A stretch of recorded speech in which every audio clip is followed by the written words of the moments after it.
द्विघात बहुपद हम जानते हैं कि ऐसा बहुपद जिसकी घात 2 होती है। ठीक है, तो एक उदाहरण जैसे देखें, x square plus 7x plus 10 है।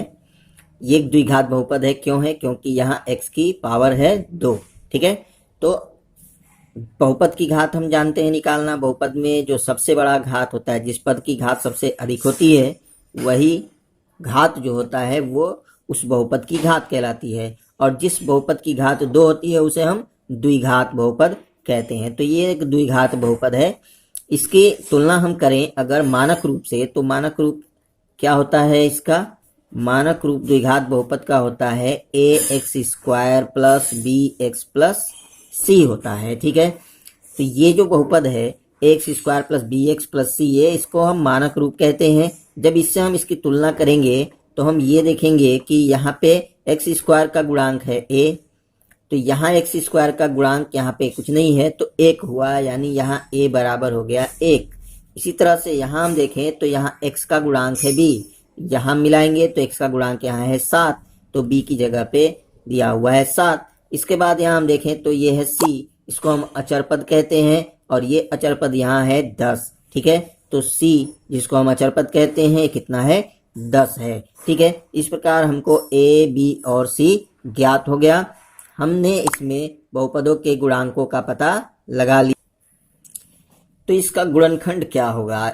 इसको यदि हम लिखें px बराबर x square plus 7x plus 10, इस तरह से अगर हम इसको लिखें तो ये px का जो गुणनखंड होगा वो होगा x माइनस a और x माइनस b के रूप का।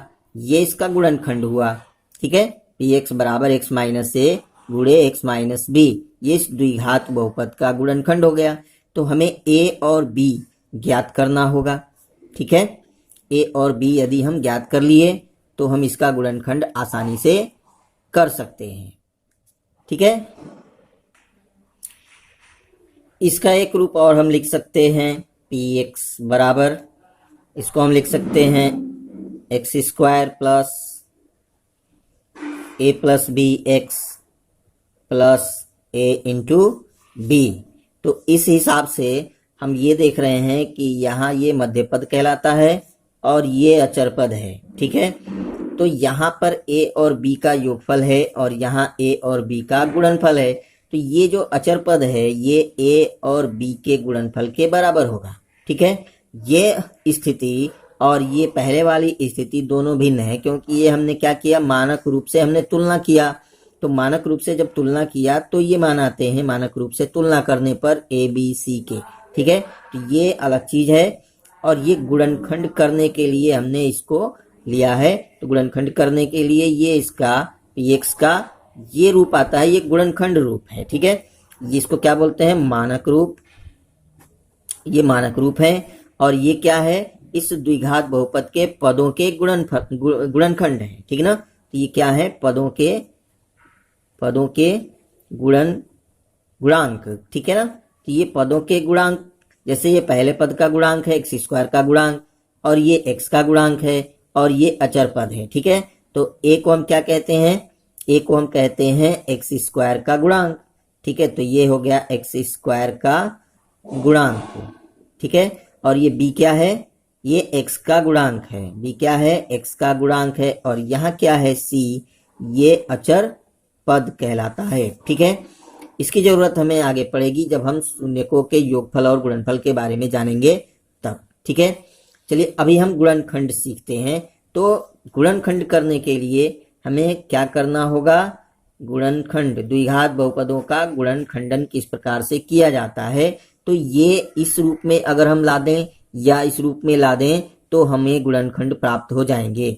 ठीक है, तो गुणनखंड प्राप्त करने के लिए हमें या तो ये विधि या ये इस तरह से इस द्विघात बहुपद को लाना होगा। ठीक है, तो हम ये देखें कि अचर पद कितना है? a इंटू बी बराबर है 10, और a प्लस बी बराबर कितना है? यहाँ पे 7। a प्लस बी की जगह पे कितना है? 7। यहाँ से हम तुलना करेंगे तो a प्लस बी एक्स, तो यहाँ है 7x, तो a प्लस बी बराबर कितना हो गया? 7। तो हम यहाँ 10 के ऐसे गुणनखंड ढूंढेंगे या जोड़े युग्म प्राप्त करेंगे जिनका योगफल 7 हो जाए, योगफल या अंतर। तो 10 का हम जो है गुणनखंड करते हैं, अचर पद यानी 10 का गुणनखंड हम करें तो क्या क्या आता है, युग्म हम ढूंढेंगे तो 1 और 10 आता है। इसी प्रकार से 2 और 5 आएगा, 2 पचे 10। तो ये अगर जोड़ दिया जाए तो 5 और 2 7 हो जाता है, ठीक है। यानी कि ए बी बराबर 10 कब होगा, जब 2 गुणे 5 होगा।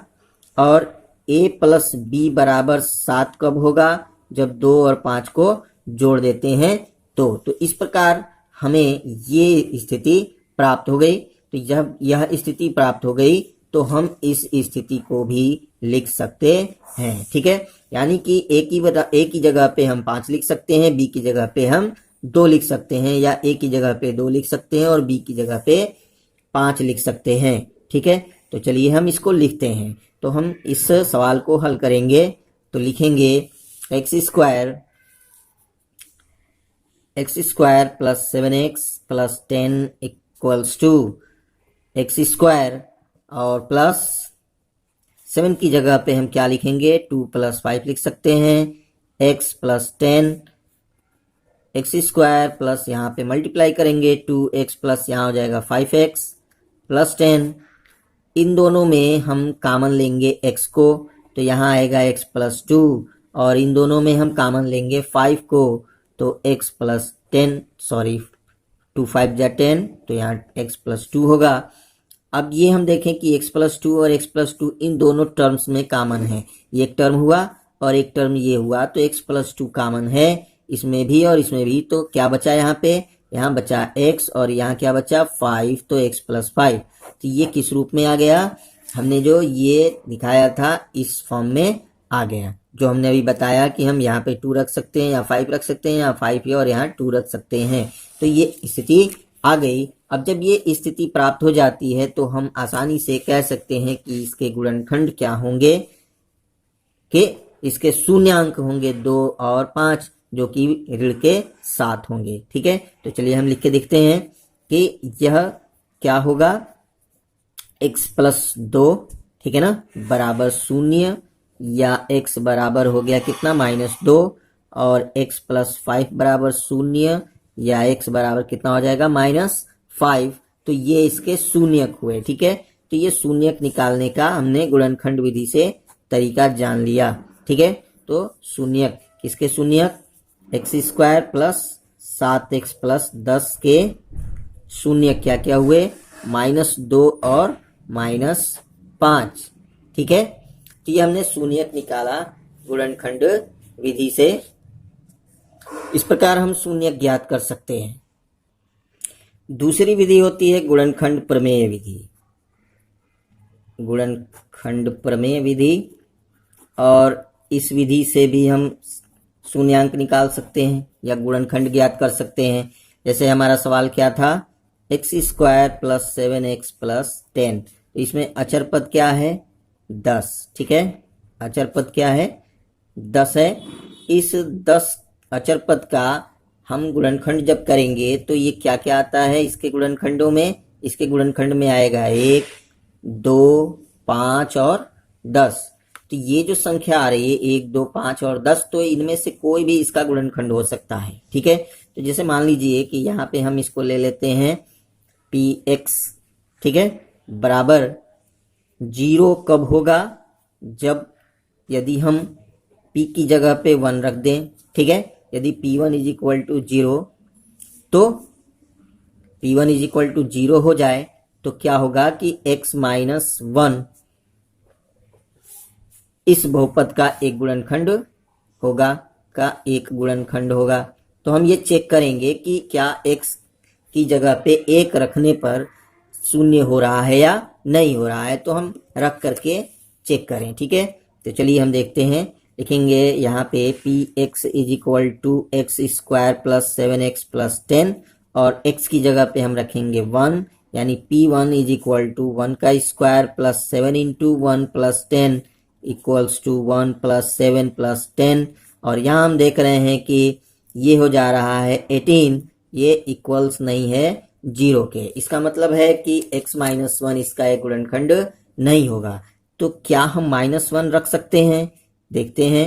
p minus one equals to, यहाँ रखेंगे -1 का स्क्वायर प्लस 7 इंटू -1 प्लस 10, यहाँ हो जाएगा +1, ये होगा -7 प्लस 10 इक्वल्स टू 11 माइनस 7, और ये बचता है 4, और 4 इज नॉट इक्वल्स टू 0। इसका मतलब है कि +-1 जो है इसका कोई शून्यांक या शून्यक नहीं होगा। तो हम चेक करेंगे अब 2 से, ठीक है। तो यदि हम p2 रखें और यहाँ माइनस बना लें, ठीक है, चलिए हम माइनस ले लेते हैं। p-2 इक्वल्स टू, ठीक है, कितना रखेंगे? -2 का स्क्वायर प्लस 7 इंटू -2 प्लस 10, तो ये हो गया 4, यहाँ हो गया -14 प्लस 10, 10 और 4 14 हुआ, -14 इक्वल्स टू 0। इसका मतलब ये हुआ कि हमारा एक गुणनखंड मिल गया, इसलिए x, और चूंकि माइनस था तो ये प्लस होगा, x प्लस 2, ठीक है, x plus 2 x square plus 7x plus 10 का एक गुणनखंड है। ये इसका एक गुणनखंड है, ठीक है। तो हमें पहला गुणनखंड मिल गया। इसी तरह से हम दूसरा गुणनखंड भी ढूंढ लेंगे, और वो होगा x प्लस 5, ठीक है। तो 2 गुणनखंड हमें आसानी से मिल जाएंगे। हम क्या कर सकते हैं? भाग भी कर सकते हैं, यानी x प्लस 2 से अगर हम भाग दे दें तो दूसरा गुणनखंड मिल जाएगा। तो मान लीजिए कि दूसरा गुणनखंड हम यहाँ पे लिखते हैं, माना दूसरा गुणनखंड a है, तो a बराबर क्या हो जाएगा? X square plus 7x plus 10 को डिवाइड करेंगे x प्लस 2 से। तो डिवाइड करना आपको आता होगा। देखिए x प्लस 2 से हमें डिवाइड करना है x square plus 7x plus 10 को। तो कैसे करेंगे? सबसे पहले हम यहाँ देखेंगे कि x है और यहाँ है एक्स स्क्वायर, तो x टाइम्स जाएगा, x into x is equal to x square, ठीक है। तो यहाँ डिवाइड करेंगे तो एक्स स्क्वायर हो गया और इसका मल्टीप्लाई होगा, तो 2 और x 2x हो गया, माइनस घटाएंगे, घटाने पर यहाँ पर बचेगा 5x प्लस 10। फिर ये कितनी बार में जाएगा? 5 टाइम्स जाएगा, 5 बार में।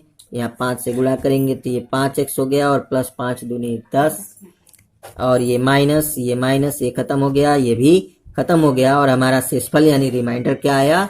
0। तो जब रिमाइंडर हमारा 0 आ गया तो हमारा ये गुणनखंड भी मिल गया, इसलिए हमें दूसरा गुणनखंड यानी a मिल गया। a बराबर हो गया x प्लस 5। तो 2 गुणनखंड मिले, मतलब x square plus 5x 7x plus 10 equals to x plus 2 into x plus 5, और इनसे हमें शून्यांक प्राप्त हो जाते हैं, और वो शून्यांक क्या होते हैं? x माइनस x, ये प्लस 2 इक्वल टू -2 हो जाएगा, और ये हो जाएगा -5। तो इसलिए शून्यांक क्या होंगे? तो ये जो शून्यांक होंगे इनको हम क्या लिखेंगे? -2 और -5। तो ये विधि भी है जिससे कि हम शून्यांकों को ज्ञात कर सकते हैं। तो 2 तरीके हैं, आपको दोनों जानने चाहिए। शून्यकों को दिखाने के लिए हम 2 रोमन अक्षरों का प्रयोग करते हैं, अल्फा और बीटा को, ठीक है ना। तो पहला जो शून्यक होता है, पहला शून्यक द्विघात समीकरण के या द्विघात बहुपद के 2 शून्यक होते हैं। तो पहला जो शून्यक होता है इसको हम दिखाते हैं अल्फा से, ठीक है, और जो दूसरा शून्यक होता है उससे हम दिखाते हैं बीटा से, ठीक है। तो दूसरा शून्यक हम बीटा से दिखाते हैं। तो ये अल्फा और बीटा ये 2 सिंबल हैं शून्यकों के, ठीक है। तो अब हमें ये जानना है कि शून्यकों का योगफल और शून्यकों और गुणांकों में क्या संबंध होता है, ठीक है ना। तो द्विघात बहुपद के शून्यकों और गुणांकों में संबंध, ठीक है ना, शून्यकों तथा गुणांकों में संबंध।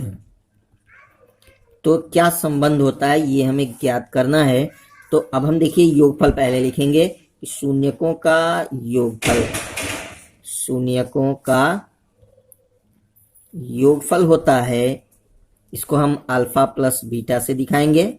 ये अल्फा और बीटा पहला शून्यक और ये दूसरा शून्यक, ये होता है x का गुणांक, यहाँ आगे माइनस का चिन्ह लगाते हैं ऋणात्मक में, x का गुणांक और बटे एक्स स्क्वायर का गुणांक।